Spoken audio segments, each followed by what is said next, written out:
शाम तुम्हें तो एक्सपोजर होगा ओ लेवल में कि हम ग्रॉस रेवेन्यू में से सेल्स रिटर्न माइनस करते तो फिर नेट रेवेन्यू आ जाता है। जी सर बिल्कुल। तो ये एक तरह से पहले तो ना जो सेलिंग रेवेन्यू के जो कंपोनेंट है ना पहले हमें उसमें करेक्शन करनी होती है। फिर नेट रेवेन्यू में से हम एक्सपेंसेस माइनस करते हैं। तो जो सबसे फर्स्ट कैटेगरी है ना एक्सपेंसेस की, ये नहीं कि एक्सपेंसेस एक साथ सारे लिख के माइनस कर देंगे। सबसे पहले हम रेवेन्यू में से माइनस करेंगे कॉस्ट ऑफ सेल्स।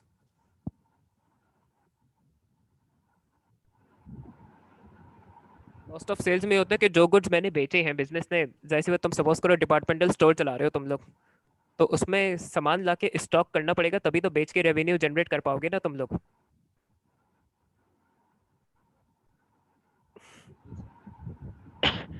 ऐसे ही होता है ना। खाने रेस्टोरेंट का चला रहा हूँ तो उसके लिए कुछ जो भी आइटम्स मैं वहाँ सर्व करता हूँ उसके लिए मुझे सर्टेन चीज़ें खरीद के लानी पड़ेंगी।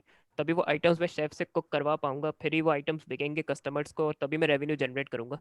तो कॉस्ट ऑफ सेल्स ये शो करता है कि जो गुड्स मैंने बेच रहा हूँ ना अपने बिजनेस में, तो उनकी मुझे कॉस्ट क्या आई थी खरीदने की।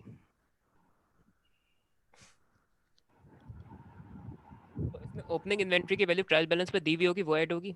इसके अलावा जो गुड्स ड्यूरिंग द ईयर खरीदे हैं ना, परचेजेस, परचेजेस तो पता है ना तुम दोनों को। जी सर। अच्छा, उसमें कैरेज इनवर्ड ऐड होगा। कैरेज इनवर्ड का हसाम आइडिया है तुम्हें ओ लेवल में अगर याद हो। जी सर, जो उसकी कॉस्ट आती है ट्रैवलिंग कॉस्ट या वैसी जो कॉस्ट होती है। भले तुम्हें मैं ये समझा देता हूँ, देखो होता क्या है कि सपोज करो मैंने, सपोज करो तुम सीमेंट बेच रहे हो, मिसाल ले लेते हैं। और तुम सीमेंट बनाते नहीं हो, उसे बेचते हो अपनी दुकान में ना छोटी सी। तो जी सर। सबसे पहले तो सीमेंट तुम्हें जाके खरीदना पड़ेगा किसी सीमेंट के होल सेलर से या सीमेंट की फैक्ट्री से। तो एक तो जो सीमेंट की परचेजिंग कॉस्ट होगी वो आएगी तुम्हें।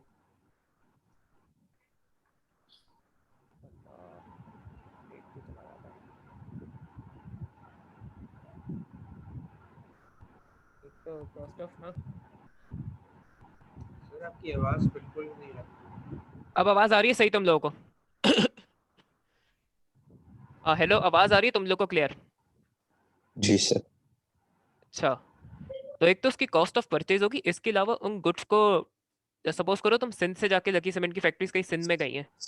तो सपोज करो तुम सिंध से जाके ना सीमेंट ला रहे हो, तो एक कॉस्ट ऑफ परचेज तो होगी कि सीमेंट खरीदने के खर्चा होगा, अगर 10 बोरियां खरीदी है तो उसके हिसाब से कॉस्ट होगी। उसके अलावा फिर उस सीमेंट को ट्रांसपोर्ट करके तुम कराची में लाओगे बेचने के लिए। जी। तो वो गुड्स ना जो आपने खरीदे हैं और उनको फिर बिजनेस में अपने प्रेमिसेस पे अपने ऑफिस में लाने की जो कॉस्ट होती है, अब उसमें डेफिनेटली कोई ट्रांसपोर्टेशन चार्जेस होते हैं। तो वो कैरेज इनवर्ड्स होते हैं।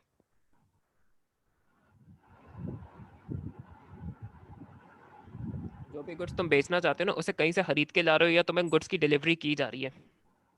अब जैसे कोल्ड ड्रिंक है, कोल्ड ड्रिंक हम खुद तो नहीं जाके लेते फैक्ट्री से, अगर कोल्ड ड्रिंक बेच रहे हैं सपोज करो हम दुकानों में, तो कोल्ड ड्रिंक के लिए ना वो कोल्ड ड्रिंक के ट्रक्स आते हैं डिलीवर करने, देखा होगा छोटी मोटी दुकानों में।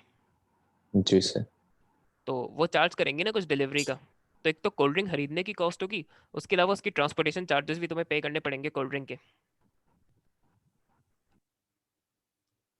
तो ये कैरेज इनवर्ड्स होते हैं, सही है।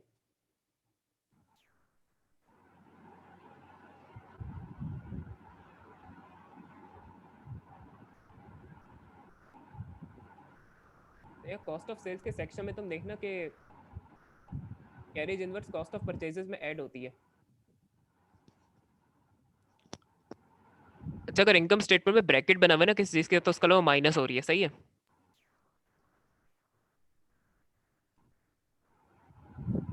अच्छा।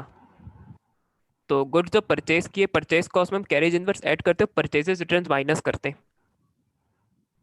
क्योंकि हमने ये गुड्स वापस कर दिए सप्लायर को, फॉल्टी थे या कुछ मैन्युफैक्चरिंग फॉल्ट था, तो उससे हमारी कॉस्ट ऑफ परचेज रिड्यूस हो जाती है, तो इसलिए परचेजेस रिटर्न ना माइनस हो रहा होगा। ये हो रहा है यहाँ।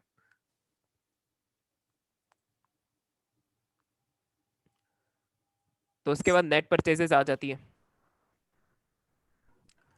उसमें से मैं क्लोजिंग इन्वेंट्री माइनस कर दूंगा, क्लोजिंग इन्वेंट्री की वैल्यू ना दी हुई होगी सवाल में।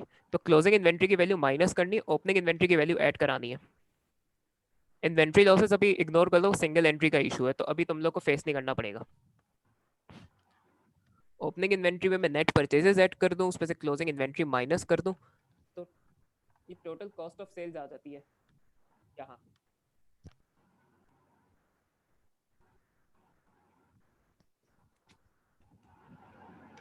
ना तुम दोनों को समझ आया अभी जो है कि कॉस्ट ऑफ सेल्स कैसे आई है?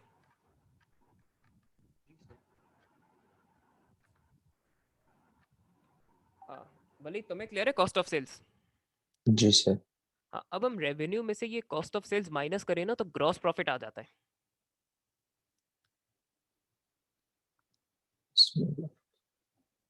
ये ग्रॉस प्रॉफिट आ गया। अब इस पे ना हम अपनी अदर इनकम्स ऐड करेंगे। तो अदर इनकम्स ये होता है कि सपोज करो तुमने अपनी कोई छोटी मोटी जगह जो है किसी को टेनेंट को किराए में रेंट पे दी हुई है। तो तुम्हारा मेन बिजनेस तो जैसे सीमेंट बेचने का है, लेकिन तुम्हारे पास एक्स्ट्रा कोई जगह थी तो वो तुमने रेंट पे दे दी। तो वो अदर इनकम है, सही है। तो वो अदर इनकम्स फिर ऐड होती है ग्रॉस प्रॉफिट में। इसके अलावा अगर तुम्हें डिस्काउंट मिल रहा है सप्लायर से तो डिस्काउंट रिसीव मैंने उस वक्त भी बताया था कि इनकम है, सही है। तो वो इनकम ऐड होगी ग्रॉस प्रॉफिट में। एसेट को बेचने में डिस्पोज ऑफ करने में हमें गेन हुआ है तो वो भी अदर इनकम है, वो ऐड की जाएगी। अच्छा, बेड प्रोविजन में रिडक्शन डिक्रीज इन प्रोविजन है। ये मैंने उस वक्त भी बताया था कि डिक्रीज इन प्रोविजन इनकम है, सही है। इसके अलावा अगर मैंने कुछ अमाउंट बैंक में डिपॉजिट करवाई हुई उस पर मुझे इंटरेस्ट हर महीने हर साल मिल रहा है तो वो इंटरेस्ट इनकम भी अदर इनकम होगी, सही है। अच्छा, क्वेश्चन में सब नहीं दिया हुआ होता, मैंने इस फॉर्मेट में हर चीज़ इंक्लूड की है ताकि तुम लोग को हर चीज़ का आइडिया हो।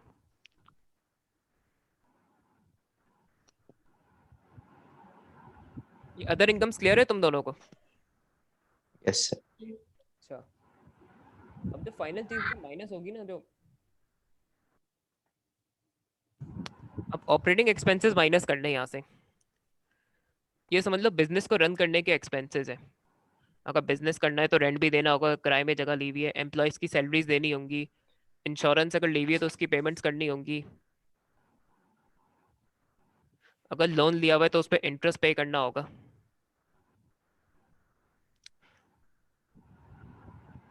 जो गुड्स को खरीदने के एक्सपेंसेस है वो सब आते हैं कॉस्ट ऑफ सेल्स में।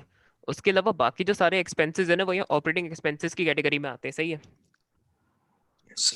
अच्छा, इरिकवरेबल डेट्स या बैड डेट्स मैंने बताया था कि वो एक्सपेंस होता है तो वो भी यहाँ आएगा। अच्छा, प्रोविजन में अगर इंक्रीज है, प्रोविजन फॉर डाउटफुल डेट में अगर इंक्रीज है तो मैंने बताया था कि एक्सपेंस होता है। अब इसमें एक जो चीज़ बतानी है ना वो है कैरेज आउटवर्ड्स। हाँ, हसाम कुछ ओ लेवल का, ओ लेवल की मेमोरीज है कुछ कैरेज आउटवर्ड से रिलेटेड?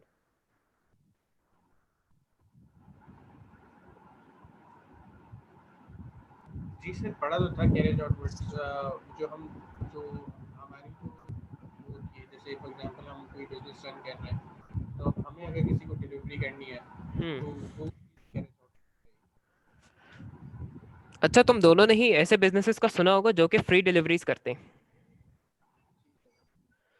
तो हम कस्टमर से चार्ज नहीं कर रहे होते, हम डिलीवरी कॉस्ट ना खुद इंकर कर रहे होते हैं। कस्टमर को अगर कुछ डिलीवर करवाने ही ना, और कस्टमर से हम कुछ चार्ज नहीं कर रहे, हम बल्कि डिलीवरी कॉस्ट बर्दाश्त कर रहे हैं कस्टमर को कुछ डिलीवर करवाने की। जैसे नए नए बिजनेस शुरू में स्टार्ट होते हैं तो उनकी फ्री डिलीवरी होती है, या पर्टिकुलर डिस्टेंस की डिलीवरी फ्री होती है, तो वो फिर कैरेज आउटवर्ड कहलाता है, सही है। कस्टमर को गुड्स डिलीवर करने के एक्सपेंसेस, और अगर हम खुद इंकर कर रहे हैं तो फिर इसमें टीसीएस वगैरह आ जाते हैं जो कि डिलीवरी की चार्ज कर रहे होते हैं कस्टमर से। लेकिन कस्टमर को कुछ डिलीवर करने हैं तो अपने जो ट्रॉलर्स हैं और बाइक्स हैं उनमें पेट्रोल वगैरह डलवाना पड़ता है, फिर जो डिलीवरी का स्टाफ है उन्हें पे करना पड़ता है। तो जो कस्टमर को गुड्स डिलीवर करने के एक्सपेंसेस होते हैं ना, ये कैरेज आउटवर्ड्स में आते हैं, सही है। इसकी अक्सर बेशतर टोटल वैल्यू गिवन होती है, बस उसको डायरेक्ट ले लेना है। कैरेज आउटवर्ड्स क्लियर है तुम दोनों को? Yes sir. अच्छा, फिर जो ग्रॉस प्रॉफिट में अदर इनकम्स ऐड की थी ना, उस फिगर में से अगर तुम सारे ऑपरेटिंग एक्सपेंसेस माइनस कर दो तो प्रॉफिट फॉर द ईयर आ जाता है। और खुदा के लिए अब इसको नेट प्रॉफिट नहीं बोलना, क्योंकि नेट प्रॉफिट ना पुराना वर्ड होता था। अब जो नया वर्ड है वो प्रॉफिट फॉर द ईयर है, तो इसको हर हाल में प्रॉफिट फॉर द ईयर लिखना है पेपर में। इसी तरह रेवेन्यू को पहले सेल्स बोलते थे, अब रेवेन्यू कहलाता है। ब्रैकेट में पुराने वर्ड्स इसलिए लिख दिए ताकि तुम लोग को आइडिया हो जाए कि किस चीज़ के लिए यूज़ हो रहे हैं, सही है। अगर लिखते तो कोई इशू आएगा? हाँ, मैं पेपर में इंस्ट्रक्शन दिखाऊंगा, उस पर लिखा हुआ था international accounting terms and formats should be used age appropriate. तो नए आईएएस के वर्ड्स यूज़ करने, पुराने वर्ड्स यूज़ नहीं करने, वरना वो एक आध मार्क्स प्रेजेंटेशन के और फॉर्मेटिंग के कटेंगे। उसने साफ लिखा हुआ है international accounting terms and formats. तो अब जो नई टर्म्स है ना वही यूज़ करनी है, पुरानी टर्म्स की अब कोई गुंजाइश नहीं है। जैसे बैड डेट को इररिकवरेबल डेट बोलते हैं अब। इसी तरह अगर नेट प्रॉफिट लिखा हुआ होगा तो एक आध मार्क्स पे मुझे डिडक्ट करना पड़ेगा। प्रॉफिट फॉर द ईयर होना चाहिए, नेट प्रॉफिट एक्सेप्टेबल नहीं है बिल्कुल भी। तो कोई कंफ्यूजन तो नहीं, इनकम स्टेटमेंट बहुत आसान है, स्टेटमेंट फॉर्म में बनती है, प्लस माइनस बस करना होता है चीज़ों को, ऑल द एडजस्टमेंट भी करनी होती है, मैं सिखाऊंगा कैसे करनी है। तो इसमें ये तुम लोगों को ना टी अकाउंट्स बनाने ना एंट्रीज करनी, उनकी पंचायतें नहीं है, सही है। तो अगर एक हद तक लॉजिकली कुछ चीज़ें क्लियर है तो आराम से इसमें एक हद तक मार्क्स उठा सकते हो, इतना मुश्किल नहीं है।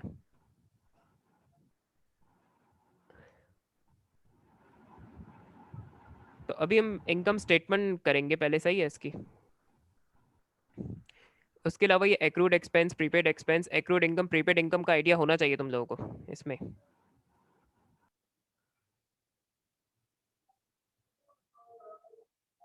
अच्छा अब क्वेश्चन स्टार्ट करें। Statement of financial position balance sheet में बाद में डिस्कस करूंगा, अभी पहले हम इनकम स्टेटमेंट का थोड़ा आइडिया ले लें।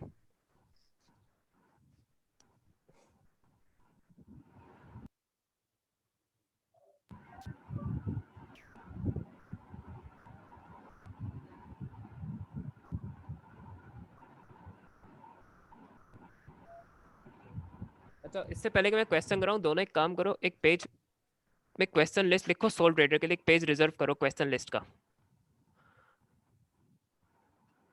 मैं भी इस चीज़ पे इतना चेक एंड बैलेंस रखा नहीं, अब मैं तुम लोगों से पिक्चर भी मंगाऊंगा व्हाट्सएप पे। क्वेश्चन लिस्ट का पेज बनाओ पहले सोल ट्रेडर का, दोनों। जी सर।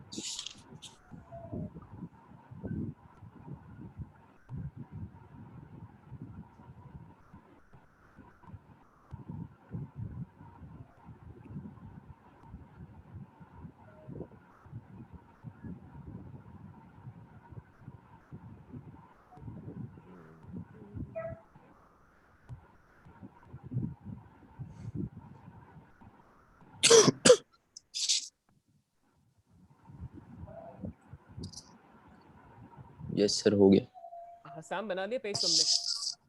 जी सर। अच्छा उसमें पहला काम ये करो, ये लिखो नवंबर 2011 पेपर 22 क्वेश्चन 1, अभी लिखो, इससे पहले कि मैं क्वेश्चन स्टार्ट करूं। नवंबर 2011 2011 पेपर 22, ये 22 है बट वेरिएंट 2 है, ये हमारे अपना पेपर है पाकिस्तान का। Paper 22 question 1। 1 वेरिएंट भी जरूर लिखो कि 22 है, 23 है या 21 है, क्योंकि वेरिएंट्स का बहुत इशू है अब। अच्छा एक और चीज़ भी दिखाता हूँ जो हसाम मुझसे पूछ रहा था, ये दो इंस्ट्रक्शंस पढ़ लो तुम दोनों।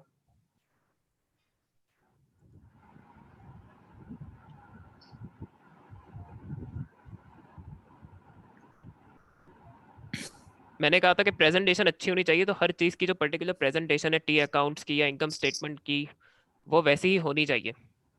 International accounting terms and format should be used age appropriate.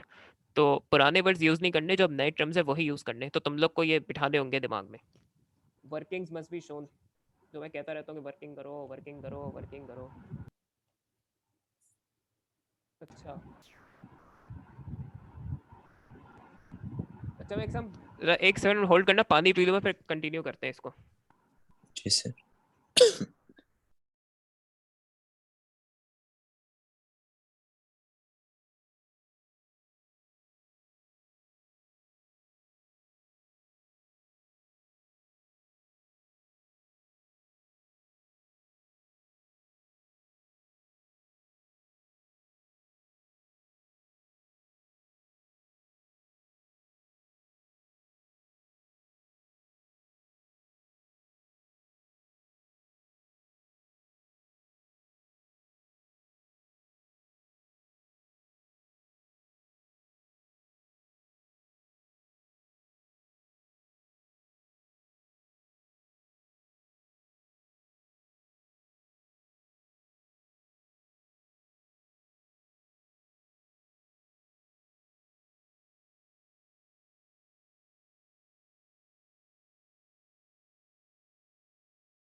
हाँ गाइस मैं वापस आ गया, माइक अनम्यूट कर लो तुम दोनों अपने।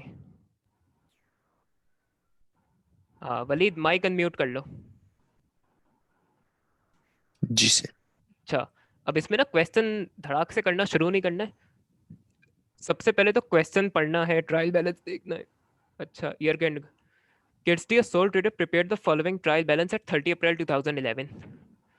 इन क्वेश्चंस में ना ट्रायल बैलेंस हमेशा बना हुआ दिया हुआ होगा। सबसे पहले ये नोट करना कि साल का बैंड हो रहा है 30 अप्रैल 2011, तो ये जो 12 मंथ्स का पीरियड है ये शुरू कब हुआ होगा, तुम में से कोई एक बता दो।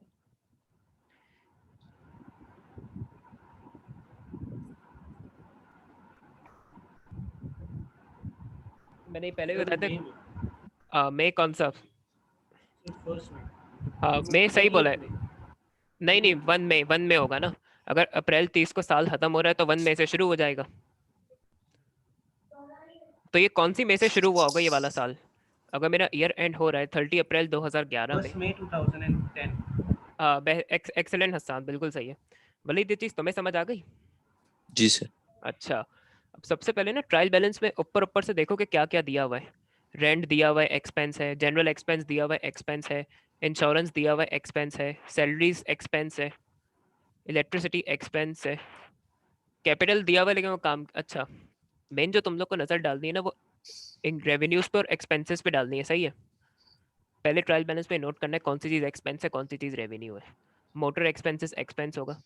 अच्छा ये थोड़ा पुराना सवाल है तो उस पर बेड डेट्स यूज़ किया है, लेकिन ये अब कहलाता है इररिकवरेबल डेट्स। अच्छा ड्राइंग्स एक्सपेंस नहीं है तो वो भी किसी काम की नहीं है। अच्छा ये बात याद रखना कि जो ट्रायल बैलेंस पे इन्वेंट्री की वैल्यू दी हुई होती है ना वो ओपनिंग इन्वेंट्री होती है। ये अपने नोट्स में मैंने टिप्स में लिखा हुआ है लेकिन चलो बता दिया। सर मैं 1 मिनट कैलकुलेटर ले लूँ। हाँ कैलकुलेटर तो रखना है तुम लोगों को, मैं तो एक्सेल में करूंगा तो जल्दी सॉल्व होगा, तुम लोग को कैलकुलेटर रखना है।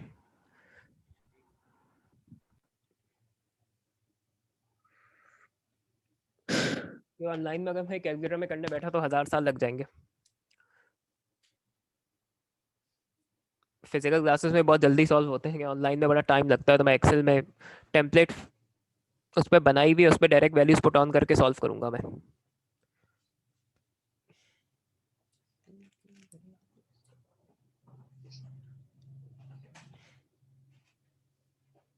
हाँ तो ये तुम लोग को बात याद रखनी, जो ट्रायल बैलेंस में इन्वेंट्री की वैल्यू होगी वो हमेशा ओपनिंग इन्वेंट्री दी हुई होगी, सही है। और opening inventory yes. Cost of sales के सेक्शन में आती है इनकम स्टेटमेंट में। अच्छा 10% लोन, हसाम तुम्हें तो आइडिया होगा कुछ कि इस 10% का मतलब क्या है। लोन तो चलो है 15,000 का, इसके साथ 10% जो लिखा है इसका क्या मतलब है।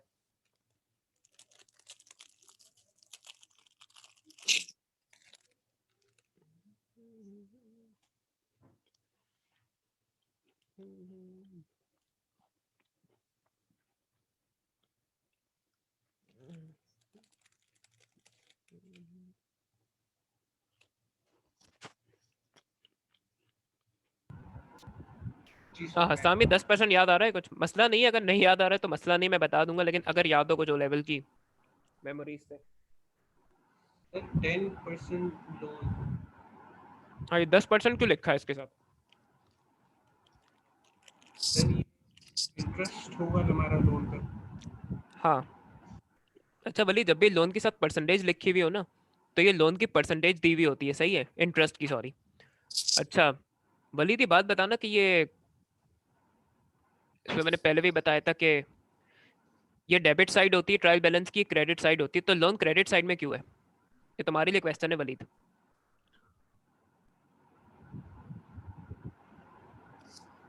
और लोन क्रेडिट साइड पे क्यों है? हाँ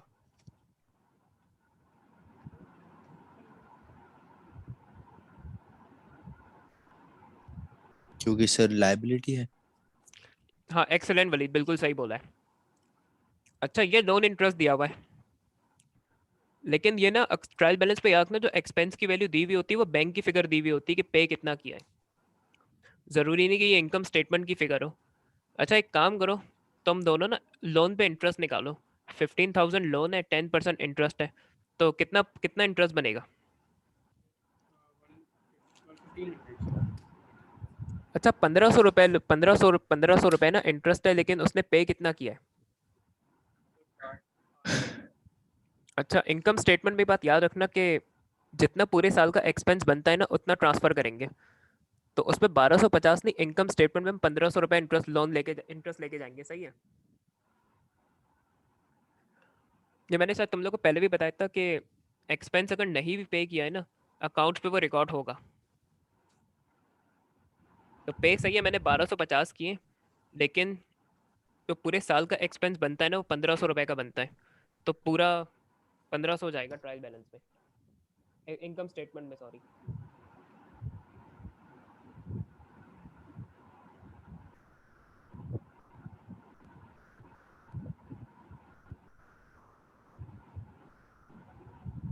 अच्छा फिर इसमें कैरेज आउटवर्ड्स दिया हुआ है, कैरेज आउटवर्ड्स ऑपरेटिंग एक्सपेंसेस में आएगा। अच्छा ये कमीशन रिसीव क्या होगा तुम लोगों की नज़र में?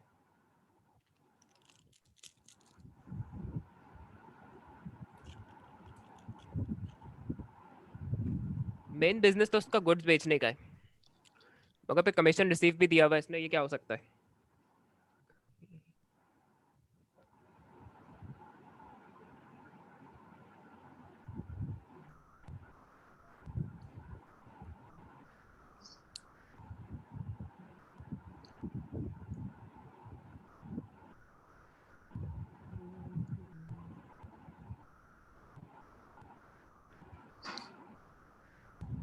हाँ कमीशन रिसीव ना अदर इनकम होगी।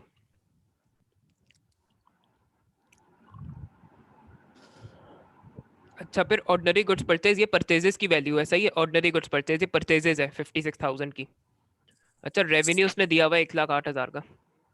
परचेजेस रिटर्न्स भी दी हुई है उसने 250 की। अच्छा सेल्स रिटर्न दी हुई है 48,000 की। तो इनकम स्टेटमेंट में ना ये रेवेन्यू में से सेल्स रिटर्न माइनस होगा तो नेट रेवेन्यू आएगा। फिर डिस्काउंट अलाउड है, डिस्काउंट रिसीव्ड है।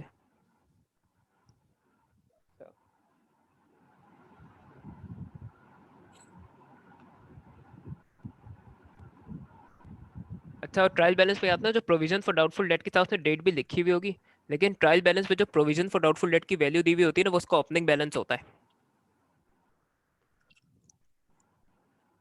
क्लोजिंग बैलेंस हमें खुद निकालना होगा, और फिर इंक्रीज है प्रोविजन में या डिक्रीज है प्रोविजन में वो भी हम खुद कैलकुलेट करेंगे, सही है। फिर इक्विपमेंट दिया हुआ उसका प्रोविजन फॉर डेप्रिसिएशन है, मोटर व्हीकल्स दिया हुआ उसका प्रोविजन फॉर डेप्रिसिएशन है। ये इसकी एक्यूमुलेटेड डेप्रिसिएशन की फिगर्स दी हुई है, सही है। ये तो हमें निकालनी नहीं होती डेप्रिसिएशन। अब वो डिपेंड करेगा कि डिप्रिसिएशन हम इनकम स्टेटमेंट की अमाउंट कैलकुलेट करेंगे, उसके लिए नीचे ना उसने मेथड और पॉलिसी दी हुई होगी। ऐसा क्वेश्चन आता है कि एग्जांपल हमें अगर एग्जामिनर हमें बोले कि provision for depreciation on motor vehicle is 20% और कैलकुलेट करें आप रिड्यूसिंग बैलेंस के, बिल्कुल और फिर जो कॉमन अमाउंट है। होता और इसमें एक्चुअली इजी है बहुत करना ना, अभी तुम लोग को आ जाएगा समझ जो है। ये ओपनिंग बैलेंस होता है बात में। अच्छा हमने ट्रायल बैलेंस तो देख लिया है, अब हम जाएंगे नीचे एडिशनल इन्फॉर्मेशन हमेशा दी हुई होगी।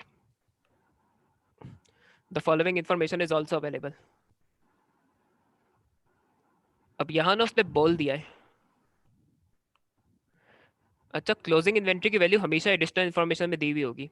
वहाँ ऊपर ट्रायल बैलेंस में दी हुई थी ओपनिंग इन्वेंट्री, यहाँ एडिशनल इन्फॉर्मेशन में दी हुई है उसने क्लोजिंग इन्वेंट्री की वैल्यू, सही है। तो ओपनिंग इन्वेंट्री की वैल्यू ऐड की जाएगी कॉस्ट ऑफ सेल्स के सेक्शन में, क्लोजिंग इन्वेंट्री की वैल्यू माइनस की जाएगी कॉस्ट ऑफ सेल्स के सेक्शन में, सही है। अब जरा पॉइंट टू पढ़ना, वली तुम पढ़ोगे इसको। जी सर।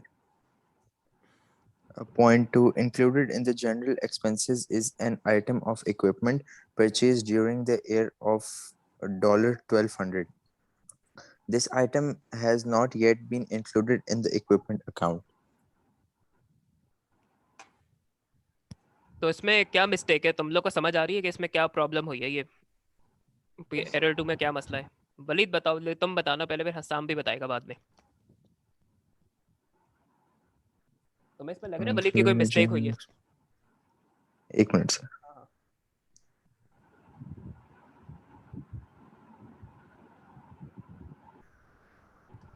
अब सर जो आइटम है उसको मतलब अब तक रजिस्टर नहीं किया या इंक्लूड नहीं किया। अच्छा मैंने जनरल एक्सपेंसेस में ना इक्विपमेंट इंक्लूड कर लिया 1200 का। तो देखो जनरल एक्सपेंसेस तो एक्सपेंस है, लेकिन जो इक्विपमेंट है ना वो नॉन करंट एसेट है, ये बताया था मैंने पहले भी।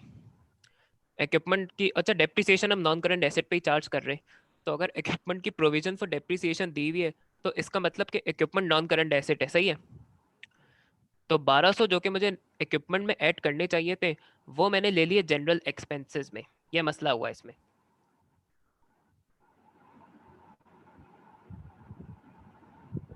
तो अब तुम्हें क्या लगता है वलीद, इसकी करेक्शन कैसे हो सकती है, इसकी इस्लाह कैसे कर सकते हैं हम?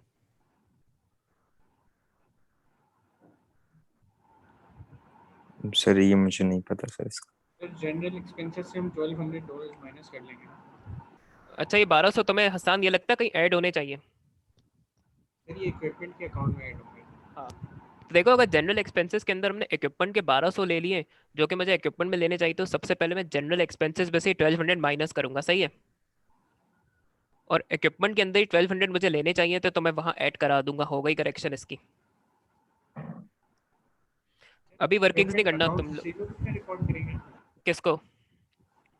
इक्विपमेंट को हम किस जगह पे रिकॉर्ड करेंगे, उसमें इक्विपमेंट फाइनेंशियल इक्विपमेंट में स्टेटमेंट ऐड होगा ना, 1200 जैसे इक्विपमेंट कौन में ऐड से हो जाएंगे। अच्छा, ये नॉन सेक्शन करंट में एसेट कौन का सा होगा। सेक्शन बनता है बैलेंस शीट में। तो अभी 1200 की करेक्शन डेप्रिसिएशन निकालने के लिए करनी होगी, क्योंकि तुम इक्विपमेंट की डेप्रिसिएशन 48,000 में चार्ज नहीं करोगे बल्कि 49,200 पे करोगे। जब 1200 के मैंने इक्विपमेंट लिया है इस साल तो उस पर भी तो डेप्रिसिएशन चार्ज होनी चाहिए ना। तो पहले मैं इक्विपमेंट की करेक्टेड वैल्यू निकालूंगा जो कि 48,000 पे 1200 ऐड करके आ जाएगी, उस पर डेप्रिसिएशन चार्ज की जाएगी, इसलिए करेक्शन करना जरूरी है यहाँ।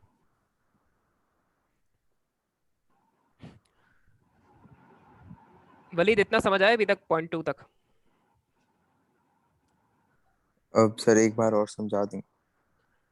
जनरल एक्सपेंसेस एक्सपेंस है, इक्विपमेंट नॉन करंट एसेट है। तो एक्सपेंस के अंदर मैं नॉन करंट एसेट नहीं ले सकता। इक्विपमेंट भाई, इक्विपमेंट तो जी इक्विपमेंट में ही आना चाहिए ना, और जनरल एक्सपेंसेस के अंदर नहीं।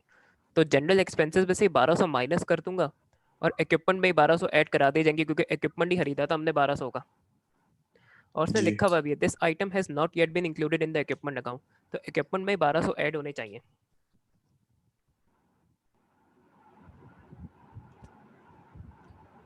जी। अच्छा, अब है पॉइंट 3। हसाम तुम रीड करो उसको। Check for $800 received from a credit customer has not yet been entered in the account. अभी उसने कंट्रोल अकाउंट्स की नॉलेज चेक की है, टेस्ट करी है। तो ये 800 ना मैंने अपने क्रेडिट कस्टमर से रिसीव किए और इसकी मैंने एंट्री नहीं की अकाउंट्स में। तो ये 800 तुम लोग को ये अब याद होना चाहिए कि कहाँ ये 800 डेबिट किए जाएंगे, कहाँ ये 800 क्रेडिट किए जाएंगे। सेल्स पे सर ऐड कर देंगे। किस पे ऐड कर देंगे? सर सेल्स में। नहीं, ये अमाउंट रिसीव किए क्रेडिट कस्टमर से, तो रिसिट फ्रॉम कस्टमर की अगर एंट्री याद है ना तो उसके हिसाब से एडजस्टमेंट होगी इसकी, या अमाउंट रिसीव फ्रॉम कस्टमर की एंट्री होगी इसमें। सर तो उसमें लिखा हुआ है check for 800 receive from a credit customer, मतलब हमने उसको गुड बेचे होंगे ना, वो हाँ। सेल्स के अकाउंट में ऐड नहीं होंगे। अच्छा, तो देखो क्रेडिट कस्टमर को बेचे, जब क्रेडिट कस्टमर को हम सेल्स करते हैं ना तो उसी वक्त हम वो रेवेन्यू में उसकी अमाउंट ले लेते हैं। फिर बेशक वो पेमेंट बाद में करे, रेवेन्यू के बारे में यही बताया था ना कि चाहे मैं कैश में सेल्स करूं या क्रेडिट में सेल्स करूं, रेवेन्यू में उसी वक्त रिकॉर्ड कर लूंगा। फिर क्रेडिट कस्टमर पेमेंट बाद में करता है ना तो उसकी एडजस्टमेंट अलग से होती है बाद में। रेवेन्यू में तो ले लिया होगा ना मैंने, ये जिसी वक्त कस्टमर को सेल्स की होगी ना क्रेडिट में, उसी वक्त मैंने रेवेन्यू में ही रिकॉर्ड कर लिया होंगे 800। लेकिन पे उसने तो अब किए जाके। कंफ्यूजन तो नहीं साम अब इसमें?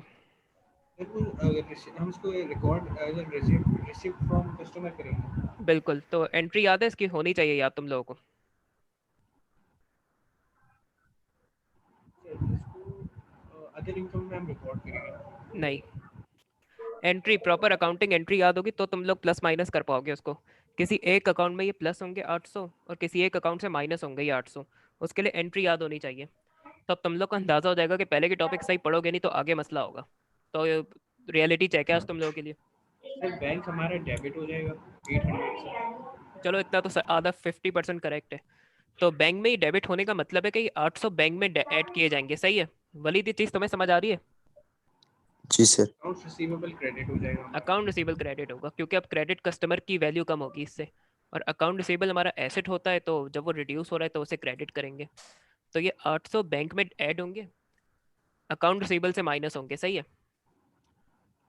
तो यहाँ तुम लोग प्लस माइनस करके आराम से काम चला सकते हो।